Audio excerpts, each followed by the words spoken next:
எல்லாருக்கும் வணக்கங்க. என்ன நீங்க புதுசாக எடுத்துறதுக்கானே வரீங்களா? ஒன்றும் நம்ம ஷாப்ல வந்து ரொம்ப பீக்கா போயிட்டு வந்து ஆப்ரிகாட் வந்து போயிட்டு இருக்காங்க. பாதாம் பழம் சொல்லக்கூடிய வந்து நம்ம ஷாப் வந்து பீக்கா போயிட்டு இருக்குங்க. இதோட பெனிஃபிட் வந்து நிறைய இருக்குங்க. ஆனால் இதில் இருக்கிற மெயின் பெனிஃபிட்ஸ் மட்டும் சொல்றேன். இந்த ஆப்ரிகாட்ல இருக்கிற பெனிஃபிட்ஸ் என்னன்னா, முதல் இது வந்து அதிக சத்துக்களும் குறைந்த கேலரி கொடுக்குதுங்க. அப்புறம் வந்து இது விட்டமின் ஏ சிஇ சத்துக்களும் இதில் இருக்குதுங்க. அப்புறம் வந்து நீங்கள் இந்த ஆப்ரிகாட்ல எடுத்துக்கிட்டீங்கன்னா கண் தோல் அப்புறம் அதாவது இதயத்தை வந்து ரொம்ப மேம்படுத்துதுங்க. அப்போ சராசரியாக நீங்கள் வந்து இந்த ஆப்ரிகாட்டை ஒரு நாளைக்கு ஒரு 1-2 சாப்பிட்டா நம்ம உடல் சக்தி வந்து அதிகரிக்குதுங்க. அப்புறம் வந்து இந்த ஆப்ரிகாட் வந்து 200 கிராம்ஸ் வந்து நம்ம ஷாப்ல வந்து 240 தாங்க நம்ம வித்துட்டு இருக்கிறோம். உங்களுக்கு எனக்கு 200 கிராம்ஸ் பண்ணாங்கன்னா நம்ம ஷாப் வந்து 100 கிராம்ஸ் ஆப்ரிகாட் வித்துட்டு இருக்குங்க.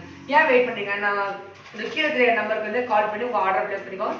மறக்காம நம்ம யூடியூப் சேனலை சப்ஸ்கிரைப் பண்ணுங்க, அப்படி இன்ஸ்டாகிராம் ஃபாலோ பண்ணுங்க. தேங்க்யூ.